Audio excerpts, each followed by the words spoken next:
I was just like paranoid I would be mugged at any point in school because they're like, you have an iPod. And I'm like, just throw it at them and run away. Oh, I still have my MP3 player. It's this little guy, Sansa. Let me turn him on. The first time I saw an actual MP3 player, my brother got the first iPod, the big one that looked like a ice cream bar and had the wheel, and I thought it was the dumbest thing.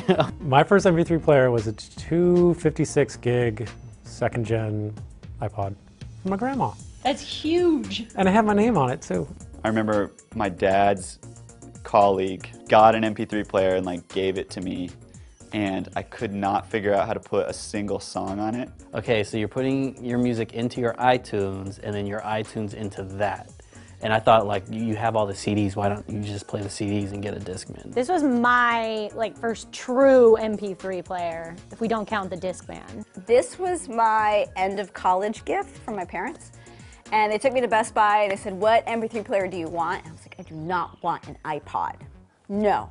The fact that I could now take those CDs and put it on a small piece of machinery and carry all those songs with me was totally awesome. I was totally down with it.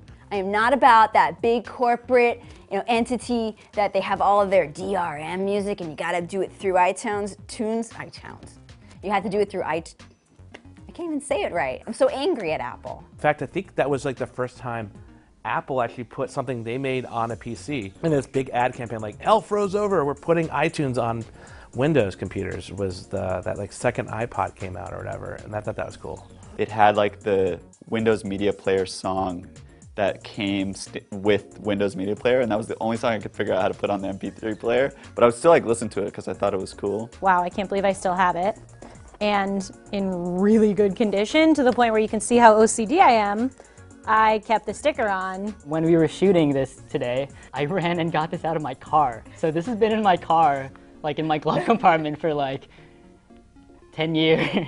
Modest Mouse, OK Go, Panic at the Disco. Oh, Scissor Sisters, a lot of that. The Killers. I was very trendy.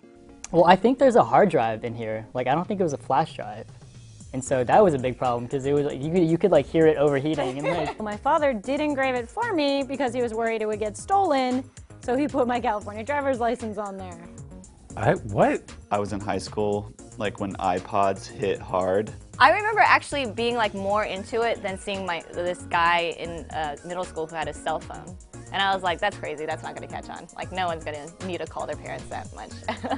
But then the MP3 player was like, get on it, it's good. I was into the Killers before the Killers were big.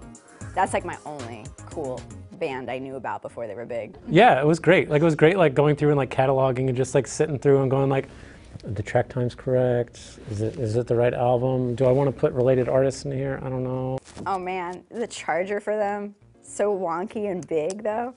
But it's cute at the same time. Maybe I should go rock out with this. Oh, you have to squeeze to release the charger, that's right. This just came to me, but didn't an iPod have a game on it? I think it had a music game. Yeah, you would, and then it played the song and you would have to name the artist and you use the click wheel. Wow, that just came to me, like a wave.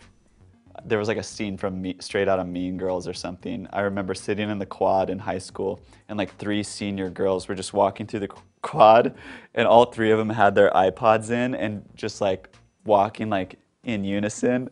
And I can still picture it to this day, and I was like, they're all listening to their iPods, man. That's the cool thing to do.